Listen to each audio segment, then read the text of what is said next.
7 दिन तक काम, क्रोध, लोभ और मोह ये आपको छोड़ना पड़ेगा, तब श्रीमद् भागवत की कथा आप सुनोगे। श्रीमद् भागवत की कथा आप सुनोगे। यदि श्रीमद् भागवत की कथा सुनना है, श्रोता बनना है, क्रोध तो त्याग दो। क्रोध जो होता है, क्षण के क्रोध जो होता है वो जीवन की लीला को समाप्त कर देता है। मान लो अपन इतना अच्छा काम करने के लिए बैठे हैं और लोग बाग आके कहेंगे अरे तुमने ये नहीं किया, मंच तुम्हारा अच्छा नहीं बना, पंडित जी पे कछु भागवत नहीं बना दिया, जो गावी बजाई वाले कछु नहीं जाना, देखो पंडित जी पाठ नहीं कर रहे, या जो सांड वारो चोंगा ऐसो लगो, जो ऐसो लगो, अपने में कमी न देखे। तो दूसरा यदि कोई सदकर्म कर रहा है तो उसके लिए टार्चर करेंगे, विघ्न बाधा डालेंगे, उससे बोलेंगे अरे बहन जी बताओ जा कमी रह गई तो झाड़ू नहीं लगी है तो बहन जी ने ले लो पूरा टीका, तुम आनंद ले के लाने यहाँ हो, 5 लाख लगा दिया आनंद के लाने, समझ में आ गया जितना करोगे हो। हमेशा यदि भागवत कथा सुनने जाते हो तो सहयोगात्मक रवैया होना चाहिए, कमी कभी नहीं निकालो किसी के काम में। वो अपनी श्रद्धा अनुसार सब कर रहा है, जिस रचना प्रभु ने उसको दिया उस हिसाब से वो व्यवस्था कर रहा है। अब तो मैं हल्का पूड़ी और 56 व्यंजन बंटवाऊँ ने तो खूब बंटवाओ। अब उसकी श्रद्धा है कि भैया हमें केले का प्रसाद बांटना है, हमें बूंदी के लड्डू बांटना है तो बटन दो।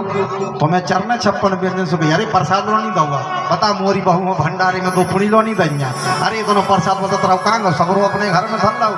जो बाधा पहुँचावे वाले आदमी आए हो तो वहाँ काम अच्छो नहीं लग रहा है। इसे अपन तो सही कहते हैं और सही बोलवे आए हैं और सही के हैं जी हो। कल खराब लगत तो सो अबे लग जाए और अबे लगत तो सो अब भी लग जाए। हमें नहीं चाहने को के पैसा नहीं तो जुवत अच्छा बिल्कुल नहीं चाहने। सही है जो है सो स्पष्ट है। तो बताओ आज वो व्यक्ति आयोजन करता है, जो आयोजन करता है उससे पूछो कि कैसे वो आयोजन करता है किसी भी काम को।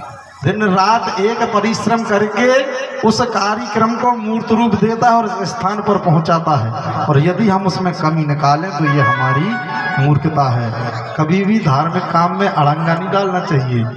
और कथा सुनने के ये नियम है, काम को त्याग दो, क्रोध को, लोभ छोड़ दो। लोभ कैसा भाई, 7 दिन तक मान लो हम जिस व्यवसाय को करते हैं, अपन इधर कथा सुन रही और उतने अपन चनों की खरीदी चल रही, मान लो मंडी से फोन आया कि चना में 200 को करेंट था, तो सेठ जी कह रहे 1000 पूरा और खरीद लूँ। अब तुम मन भागवत सुनने में लगो कि चना खरीदी में लगो है। 7 दिन तक लोभ को छोड़ दो। यदि लोभ आपके अंदर है, ये कथा सुनने के नियम है, काम, क्रोध, लोभ और मोह।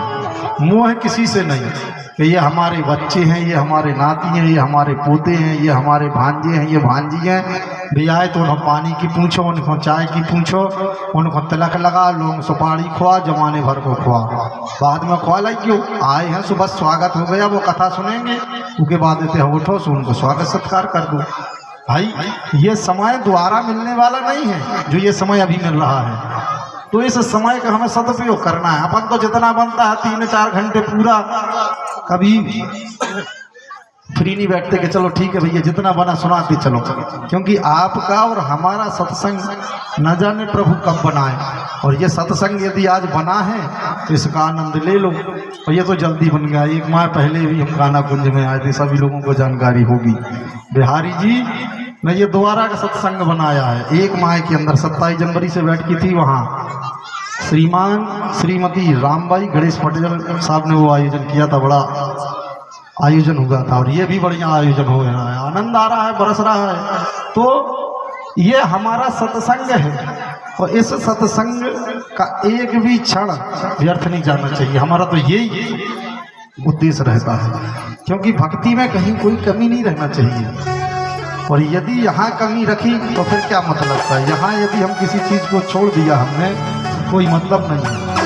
हर चीज़ में कमी हो जाना चाहिए। शादी विवाह करते हैं अपन तो कितना रुपया पैसा खर्च होता है, खूब खुआओ थे, 56 व्यंजन आदमी बनाओ, टेंट लगाओ, स्वागत सत्कार करो। लेकिन मान लो जो पंडित जो है वो विवाह आपका संपन्न करा रहे हैं, वहाँ का पूरी रात के 1100 रुपये के पर लो पंडित जी।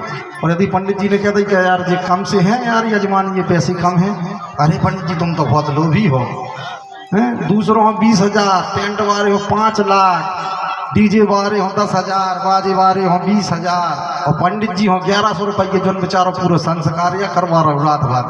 क्यों पंडित जी यदि तन कही देरी भाई क्यों पंडित जी वो 6 बज गए वो भार पड़वा परिक्रमा पड़वा अभी तक चढ़ाया नहीं चढ़ा का उन्हें 1100 रुपये में ठेका ले लो तुम्हारे रिश्तेदार हो का हुआ है खा भी आए उनसे कहो कि क्या भैया तो मदद करो पंडित जी ने नहीं ले लो पूरा ठेका 1100 रुपये में क्योंकि तुम्हारा ब्याह पड़त फिर और वही चल रहा है तुम्हारे रिश्तेदार। जो संस्कार होते हैं उन पर विशेष ध्यान देना चाहिए। पूजा पाठ होती है भागवत की कथा होती है उसमें पूजा पाठ पे पूरा ध्यान होना चाहिए। ये नियम है और इन कथा सुनने के नियम को यदि पालन करोगे तो समझ में आ जाएगा। इसलिए जितना हो सके ये नियमों का पालन करना चाहिए। 7 दिन तक क्या होना चाहिए? सत्य शौचम दया मौनम। 7 दिन तक हमें क्या करना चाहिए? सत्य बोलना चाहिए, झूठ नहीं बोलना चाहिए। जब 7 दिन तक हम भागवत की कथा सुनते हैं, ये कथा सुनने का नियम है कि सत्य बोलना चाहिए। यदि सत्य बोलोगे, सत्यम परम धीमहि, सत्य ही सब कुछ है, कृष्ण ही सब कुछ है, 2.5 अक्षर ही सब कुछ है। सत्य बोलेंगे तो आनंद आएगा। मौन मार्जवम, मौन रहना चाहिए। जब हम भागवत की कथा सुनने के लिए बैठते हैं तो मौन होकर के कथा सुनना चाहिए। ऐसा नहीं कि कथा ऐसे सुन रहे बाजू में जो बहन जी बैठी का पंडित जी अच्छी कथा कर रहे कि नहीं, इधर पे हल्ला कर रहे, उधर पे हल्ला कर रहे, सामने हल्ला कर रहे, पछाड़ो आगे बैठो कौन पीछे पीछे पीठ में लगे सुनो तो ये नियम नहीं है। मौन बिल्कुल चुप होकर के कथा सुनना चाहिए। यदि चुप होकर के कथा सुनोगे तो समझ में आएगा ये कथा सुनने के नियम है। और अगला नियम क्या है भागवत की कथा सुनने का? भागवत की कथा सुनने के लिए यदि बैठते हैं तो कुछ ना कुछ हाथ में लेकर के श्रीमद् भागवत की कथा सुनना चाहिए। कथोइयो पंडित जी जा करे कि नोटों की गिट्टी ले लो हाथ में भागवत की कथा सुनो। पंडित जी नहीं कह रहे, भागवत में लिखा है पत्रम पुष्पम फलम तोयम। जब भी हम श्रीमद् भागवत की कथा सुनते हैं या भागवत की कथा सुनने के लिए जाते हैं तो खाली हाथ नहीं जाना चाहिए। अक्षत हाथ में होना चाहिए, पुष्प हाथ में होना चाहिए, तुलसी पत्र हाथ में होना चाहिए। ये भागवत सुनने के नियम है। और अगला नियम क्या है? अगला नियम है 12 ब्राह्मण। श्रीमद् भागवत की कथा आपने की, 12 ब्राह्मणों के भोजन करा दो, आपका यज्ञ सफल। जरूरी नहीं कि हजारों आदमियों को भंडारों करा फिरो। यदि आपकी श्रद्धा है, आपके पास पर्याप्त साधन है तो खूब भंडारा करो। भागवत की कथा जो है बाजा बजाने की कथा, भंडारा खाने की कथा नहीं है, मौत को सुधारने की कथा है। भागवत की कथा जो है वो मृत्यु को सुधारने की कथा है। भागवत से क्या शिक्षा मिलती है कि हमें अपनी मृत्यु कैसे सुधारना चाहिए। रामचरितमानस से हमें क्या शिक्षा मिलती है?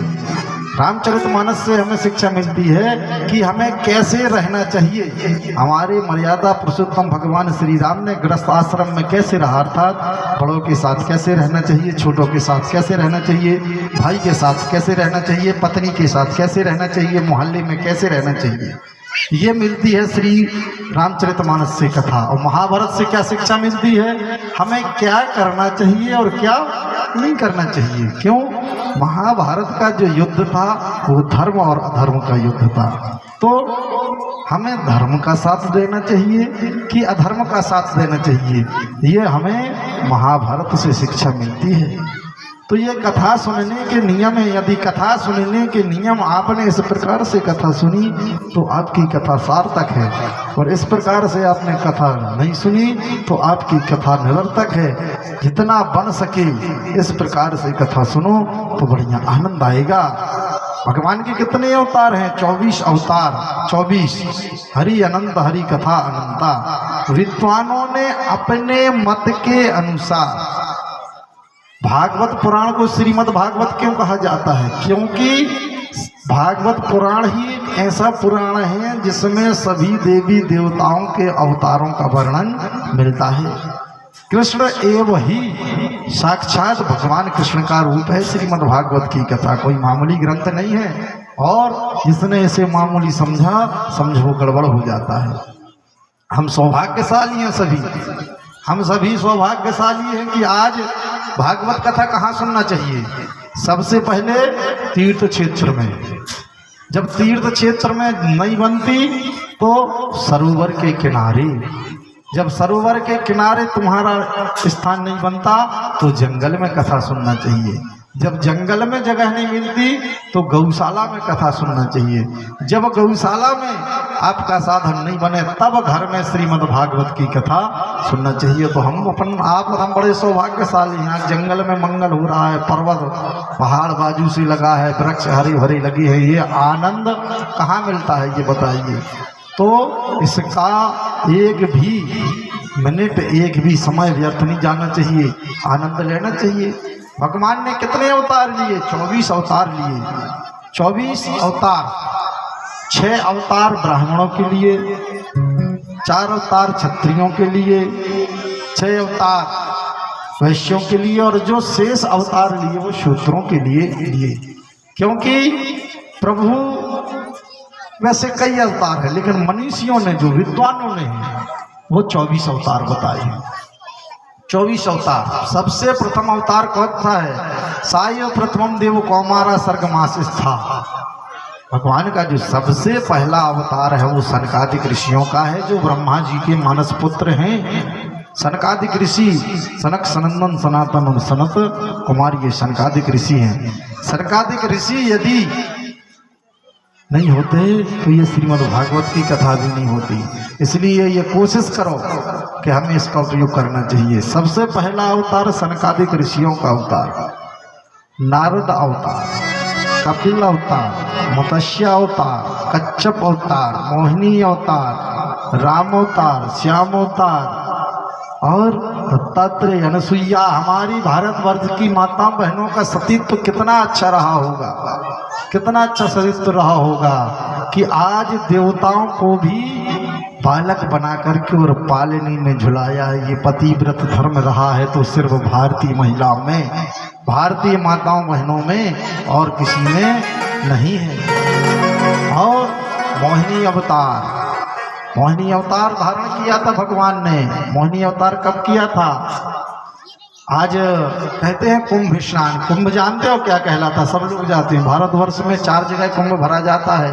अर्धकुंभी 6 वर्ष में और 12 वर्ष में कुंभ भरा जाता है। एक युग वर्तमान व्यवस्था में 12 वर्ष माना गया है। तो कुंभ अर्थात होता है घड़ा। और जब कुंभ भरता है तो आज भी ऊपर से जब अमृत को बांटा गया था, देवताओं और दैत्यों में अमृत बांटा जा रहा था, मोहिनी भगवान बांट रहे थे, तब अमृत की एक बूंद, कुछ बूंदें इस पृथ्वी पर गिरी थी, जो नदियों में गिरी, जल में गिरी, संगम क्षेत्र में गिरी। तो आज भी उस स्थान पर कुंभ भरा जाता है। सबसे पहले देखते होंगे आप, साधु संतों की पेश भी होती है, दौड़ दौड़ कर वे कूदते हैं नदियों में उस अमृत को लूटने के लिए कि सबसे पहली अमृत की बूंद हमें मिल जाए। मोहिनी अवतार हमारे भगवान भोलेनाथ कैसे हैं? भगवान भोलेनाथ तो ऐसे कि तुमने तपस्या थोड़ी सी की और उन्हें वरदान दे दिया। भस्मासुर ने तपस्या की तो भगवान हमें वरदान दो कि हम जिसके ऊपर हाथ रखें वो भस्म हो जाए। शंकर जी ने कहा तथास्तु। भस्मासुर ने कहा पहले प्रैक्टिकल तुम ही से हों दो भगवान, हम कौन कहते करें प्रैक्टिकल, पहले आप ही के ऊपर हाथ रख के हम देख रहे हैं आप भस्म हो रहे कि नहीं। भगवान ने सोची ये तो गड़बड़ होगा। भस्मासुर जैसे हाथ रखने के लिए तैयार होगा, आज मेरे प्रभु को भी भागना पड़ा कि भगवान हो।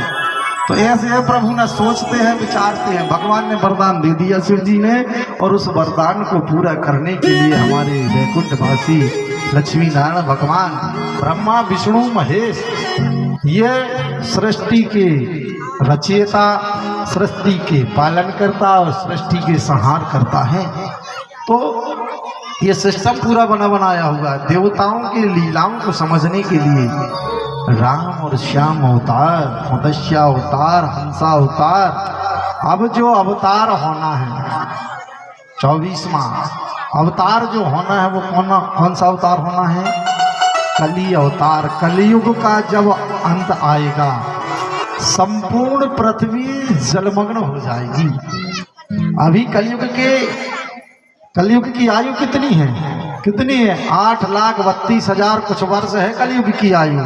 और अभी कितने वर्ष हुए हैं?